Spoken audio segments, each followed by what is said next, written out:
Welcome to the online worship service of the Universalist Unitarian Church of Riverside. Today is March 22nd, 2020. Our opening hymn is Sometimes I Feel Like a Motherless Child. Please rise in spirit.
For our call to worship, please read with me our mission statement. Our mission is to foster a diverse religious community that celebrates life, affirms the individual, encourages spiritual growth and open thought, and works to advance social justice and environmental sustainability. Once again, welcome to the online worship service of the Universalist Unitarian Church of Riverside. We invite you to worship with us with an open mind and an open heart. Today we have John Bloom-Ramirez speaking on chickenpox. John's sermon description says, a pastoral reflection on epidemics, pandemics, and their effect on people, property, and the economy. John Bloom-Ramirez, MDiv, is a graduate of Meadville Lombard Theological School in Chicago, Illinois. A queer minister and pastor, he identifies theologically as a rational mystic. He also enjoys historical reenactment and garment construction. John lives in Mentone, California, with his husband Renee, his son Jordan, his grandpuppy Polyphemus, and his husband's cat Rukia. John has a special invitation for us. Good morning, everyone. I'm John Bloom-Ramirez, Masters of Divinity. I am your guest speaker for today. I wanted to include this video as an invitation. I know that a lot of us are in quarantine right now, self-quarantine as per the governor's orders. I would like to offer an open ear and open mind and a sympathetic heart to anybody that might need it. So if you do need somebody to talk to, and I don't want anybody to feel like they're socially distant. Physical distance is fine, social distance not so great, especially right now. We need each other. So if at any time you need somebody to talk to, please email me. My email address is john, John, .bloom, BLOOM, Ramirez, RAMIREZ, like zebra, at gmail.com. Also, I'm available via phone. My phone number is 951-419-9873. Both of my email and my phone number are listed on my website. It's public knowledge, so I give permission to your congregation's leaders to share that information with you. Understand that if I get a phone call from a number I don't recognize, a lot of times I let it go to voicemail first, but I'm really good about getting back to you within 24 hours. So bear with me, and if you need to reach out to me via email, please feel free. We're in this together, and I just wanted to let you know that. Thank you, and blessed be. We have a couple of announcements we would like for you to keep in mind. Camp de Benneville Pines registration for summer and fall adult and family camps will open at 7 a.m. on April 1st. Go to the camp's website, www.uucamp.org, and click on the Register for Camp button. There's been a lot of coronavirus, COVID-19, hype and misinformation circulating. You can get the most accurate and up-to-date information specific to Riverside County and San Bernardino County at these websites. The Riverside University Health System Public Health Coronavirus Updates are at www.rivcoph.org/coronavirus. The San Bernardino County Public Health Coronavirus Updates are at wp.sbcounty.gov/dph/coronavirus. Let us acknowledge that we walk upon the traditional territories of the Moronga, the original people of this land, who continue to cry out for justice and self-determination. In honor of the Moronga people, we, the Universalist Unitarian Church of Riverside, light this sacred flame as the stewards of this sacred and holy place. We are blessed with a space and opportunity to strive to live out our common principles, to bring justice, equity, and compassion into our daily lives, to resist all that threatens the earth and her people, and to live out our dream of a world community of peace, liberty, and justice for all. Let these thoughts carry us forth as we journey and worship together. The chalice is the sacred symbol of our faith. We light it to remind us of the light of reason, the warmth of community, and the flame of hope. My beloved people, I cannot pretend, and so I will not tell you that everything is okay right now, that there is no reason to be angry, that you must be optimistic or at peace. I cannot pretend these things, and so I won't tell them to you. But now our chalice is lit, and so all I ask in this moment is that we remember the words of Rebecca Parker. There is a love holding us, there is a love holding all. By the light of our chalice, let us rest in this love. Our next hymn is Let There Be Light. Please rise once more in spirit.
Sharing joys and concerns is an important part of belonging to this beloved community.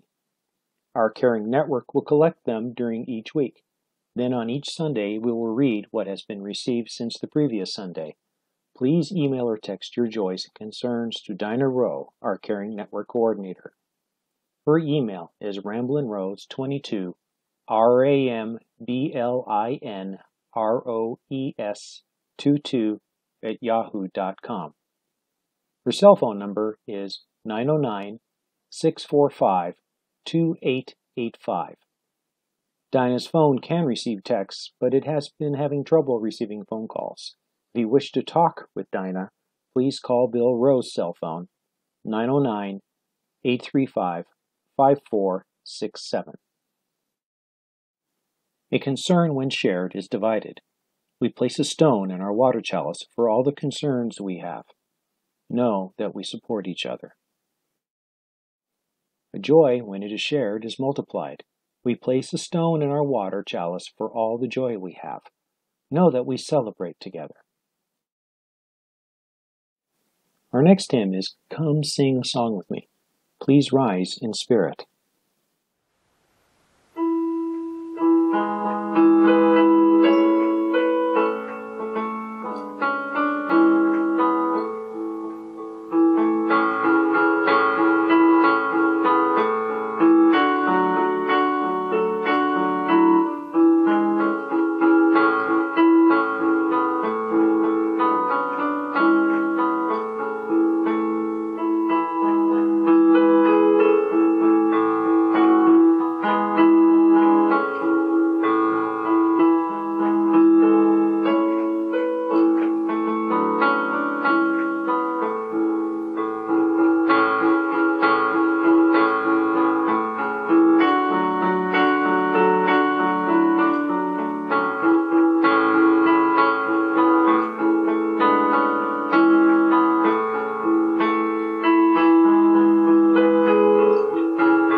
Sharing our stewardship is how we can give of ourselves.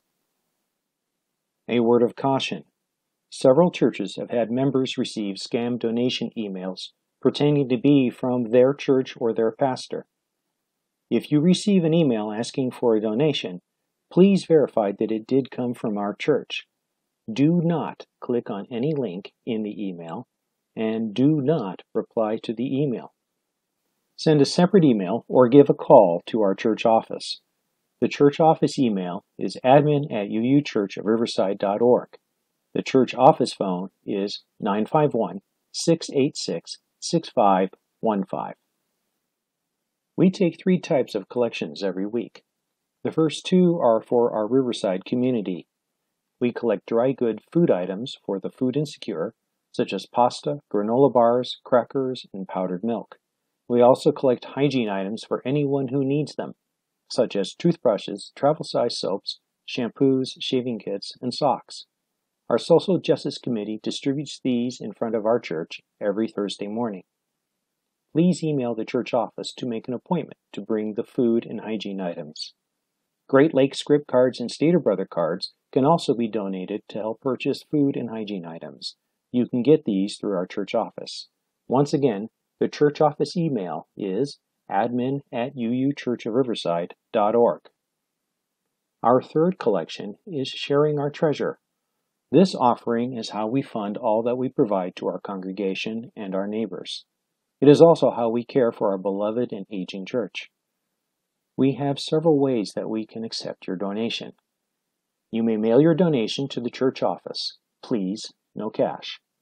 Our church office address is Universalist Unitarian Church of Riverside, 3657 Lemon Street, Riverside, California, 92501. You can also make a digital donation. You may visit our website for a PayPal link at uuchurchofriverside.org/community/donate. If you have a smartphone, you may use the QR code displayed now to go to PayPal. Please donate as the Spirit moves you. Thank you for your generosity. And to those who give of their time and their talent, thank you for your generous care and attention. This prayer is called These Words Are What We Need, and it is by the Reverend Maureen Killeran.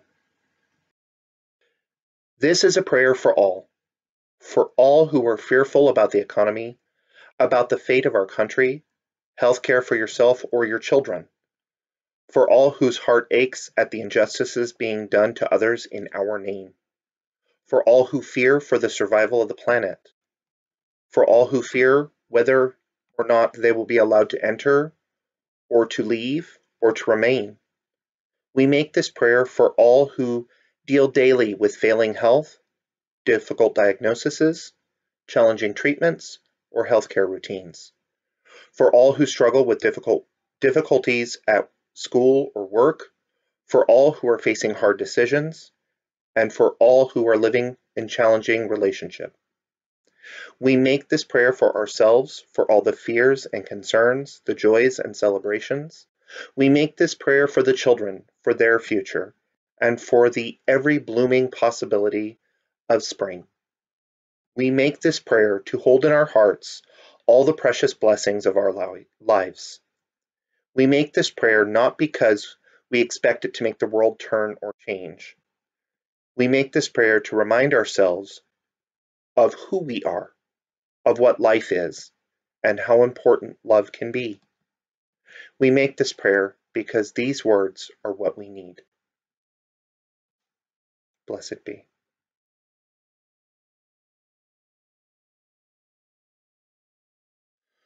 When I was 6 years old, the highlight of the school year was our annual carnival. There were a few small rides brought in, like a merry-go-round, a Ferris wheel, and a small kid-sized roller coaster. I remember booths of tasty food, cotton candy, and games. There was a small midway set up so that you could play the games, and the games won you tickets that you exchanged at the principal's booth for prizes. It was a big deal, and my cousin and I were looking forward to it for months. The day of the carnival was very warm. Temperatures were reaching into the triple digits, made worse by the fact that my elementary school held the carnival on the large blacktop playground. I know that the day of the carnival I was out of sorts, and I was not particularly feeling good, and I didn't want to miss out. Everyone was dressed in their summer clothes, but I decided to wear jeans and a long-sleeve t-shirt. I had a sweatshirt wrapped around my waist, and I took it on and off as the occasion arose. It was cold. As the day progressed, we were having a blast, but I was feeling itchy, and again, just out of sorts. I know that at one point I asked my mom to scratch my back, and she looked at me funny. She felt my head and told me that I was burning up. She then lifted up my t-shirt, and she nearly screamed. My back was covered in blisters and the telltale rash of chickenpox. I know my mom made me put the sweatshirt back on, put a hat on my head, and hustled me across the street to my aunt and uncle's house. She then proceeded to strip me down, and again she gasped. My entire body was riddled with blisters and the rash, so much so that you could barely see the skin underneath. After dosing me with Tylenol, she loaded me up into the car in my pajamas and took me straight to the doctor. The doctor examining me told me that I was the worst case that she had ever seen. I had the pox over 90% of my body. I had the blisters on my scalp, my eyelids, my mouth, even my nose and throat. Apparently, being in the sunshine increases the effects of the virus. I was a walking, talking blister of a child. The next few weeks were a literal fever dream of chalky calamine lotion, baking soda baths that felt like pins and needles in my skin, and very little clothing because the doctor didn't want anything rubbing against the blisters. My cousins, who hadn't had them either, also contracted the virus from me, and we were a household of chickenpox children. I had it the worst still because of my exposure to the outdoors. The neighbors were invited over to expose their kids because the common belief at the time was to expose the child to get it over with because the inevitability of getting chickenpox was a childhood rite of passage. Social distancing was completely discouraged. As the blisters dried out, they became scabs and they itched even worse. Try telling a 6-year-old child covered in itchy scabs that they can't scratch an itch. To this day, though, I have scars all over my legs, back, and arms. Though that they have lessened over the years, they're still there, some of them rather deep. I've also had shingles since then, as a direct result of my lowered immune system and exposure to the chickenpox. My son will never have the pleasure, because by the time he was born, there was a vaccine for it. Doctors are now convinced that exposing children to the virus can be incredibly harmful, especially if their adult parents have not had the virus. Infection in adults is associated with greater morbidity and mortality due to the pneumonia that you can get, either viral or bacterial, bronchitis, again, either viral or bacterial, hepatitis, and worst case scenario, encephalitis, swelling of the brain. Scarring can also be more severe and permanent due to the lack of elasticity and the lessening of collagen in adult skin. Scientists and doctors can agree that it is actually better for adults who were never exposed to the chickenpox virus to get vaccinated now, thus avoiding contracting it through contact with other children and people that they come in contact with besides that. The question that I have, though, is what do you do when there's no vaccine and you can't prevent immediate exposure to the virus? How do you protect those of us who can't afford to get sick from a virus that currently has no real cure other than to wait it out and see what happens, and to treat the accompanying secondary infections with the hopes that they don't harm the patient? How do you protect those that may not realize that they're at risk from such a potentially disastrous and possibly fatal infection? The answer is simple. You quarantine. Kat DeBerg, a close friend of mine, has been working with the Health Officers Association of California since 2005. She became the executive director of this organization last year, which represents city and county physician health officers.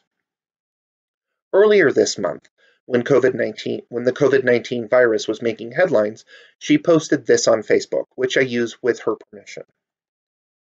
This is the double bind of working in public health. Almost no one will ever talk about what actually worked. When public health works, it's invisible because nothing happens. No one gets sick. After an outbreak situation like this one, when it's all over, the story will either be that public health measures were ineffective and people died, or it will be that public health overreacted because they did all these things and after all, no one died. When that's exactly the outcome we're aiming for and working hard toward. But there will never be a headline about how many people are healthy today. That's just not a story that will sell papers. Again, no real moral here except to read the news with humility. The media response to the current health crisis has been astonishing. From first telling us that there was nothing to fear, that the virus was no worse than the common flu, to the now reality of physical distancing and self-quarantine, we have people trampling through grocery stores in an attempt to stock up all the toilet paper and hand sanitizer that they can, to a young woman licking the seat of a plane in Miami the toilet seat, of a plane in Miami trying to start the coronavirus challenge. The genuine fear and anxiety that produces these responses is real. The flippant, gallus humor reactions of some saying, well, at least I'm not over 65, that's sadly real. The economic impact of people being moved to working at home, children not being able to attend school, and people being laid off or given 0-hour schedules at work is real. The racism toward people of Asian descent is real, from the president intentionally calling this the Chinese virus, to the physical violence that they face every day. The feeling of isolation that we all experience is very, very real. I told the story of my chickenpox infection because it illustrates how medicine and the response to infectious disease changes over time. When at one time chickenpox was considered a minor inconvenience and infection was encouraged, it is now nearly eradicated worldwide. We now have a vaccine, so children will never have to experience the pain and discomfort associated with the virus, not to mention the very real possibility of scarring. And the adults around them, are less likely to be infected, thus lessening the chance of ongoing health issues, such as deeper scarring, a possibility of shingles, or even respiratory damage. The problem is that with COVID-19, this is a novel virus. It's a mutation and strain we were not prepared to combat. Current medicine isn't equipped to deal with this immediately, so we must be vigilant and we must take the rate of infection seriously. The reality is that in our state alone, we have 44 million people and only roughly 70,000 hospital beds. Right now, it is thought that the number of people who can contract COVID-19 could reach into 50% of our state's population. This also does not include those beds that will inevitably be occupied by those that are not sick with COVID, that are just there needing care for ailments that are not this virus. Therefore, this quarantine is so very, very important right now.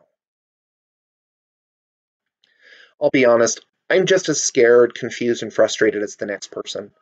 As much as I am an introvert, I still thrive on some physical interaction with my people, be it my tribe, my family, or the congregations that I serve. I'm one of the many that will worry about my livelihood. As of right now, it is uncertain whether or not I'll be returning to work to my mundane job at Disney, because they're considering extending their closure of the theme parks and resorts.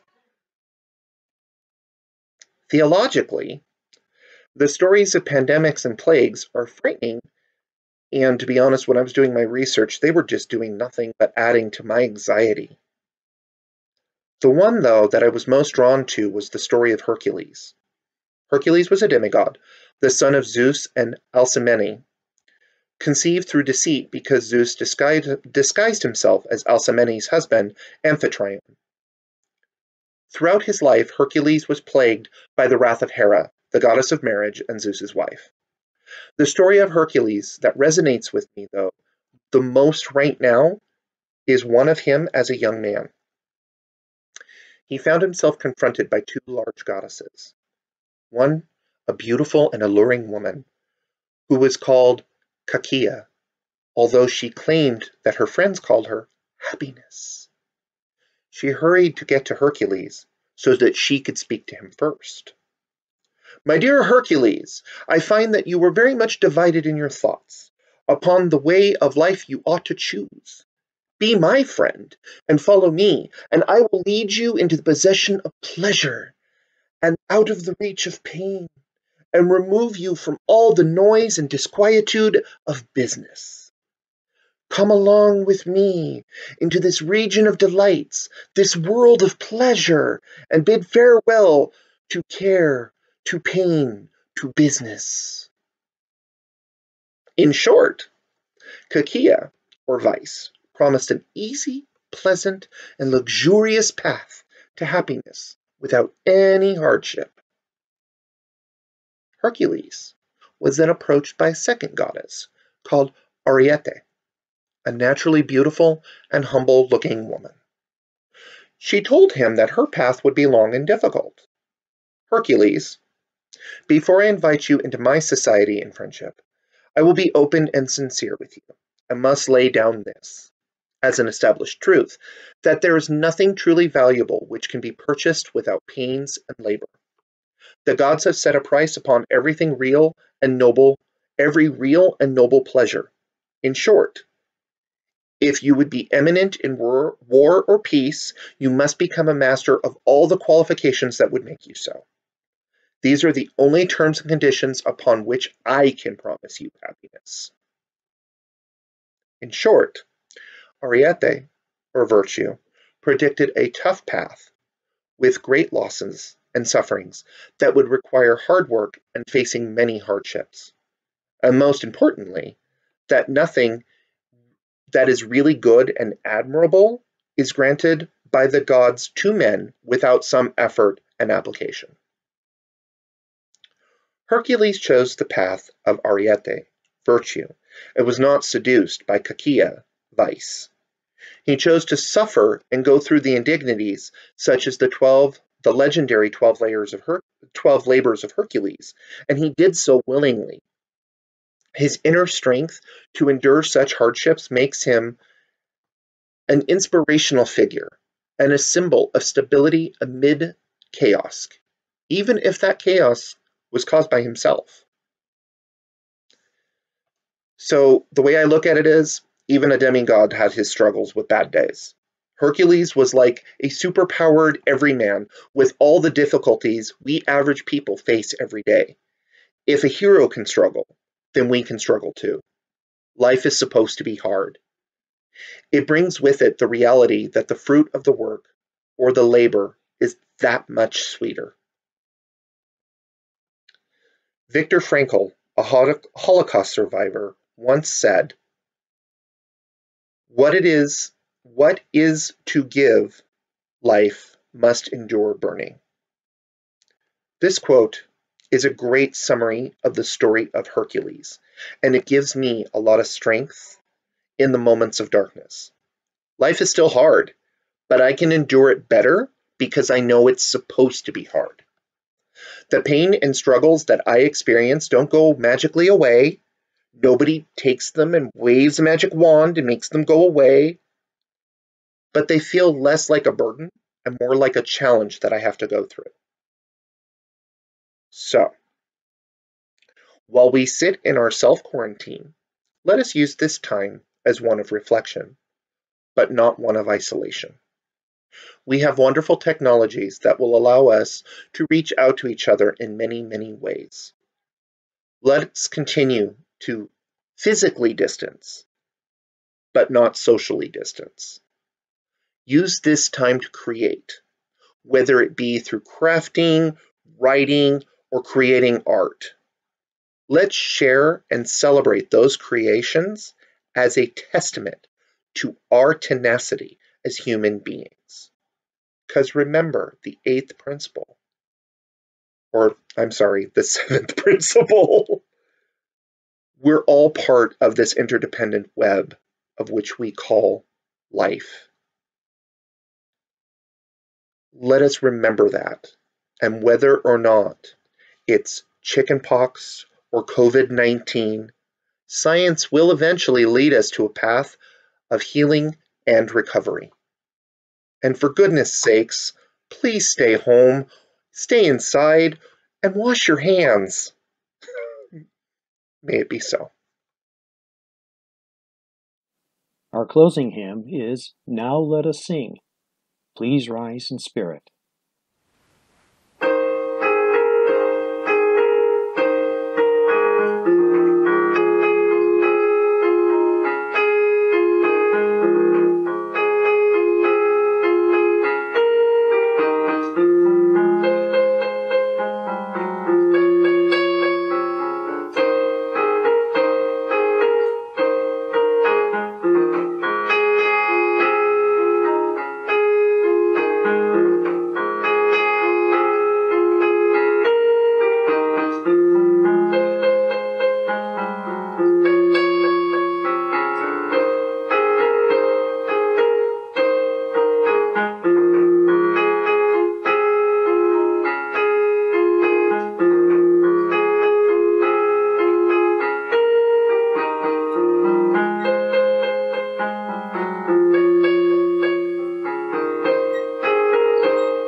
For our benediction, please close your eyes and reach out to each other in your thoughts.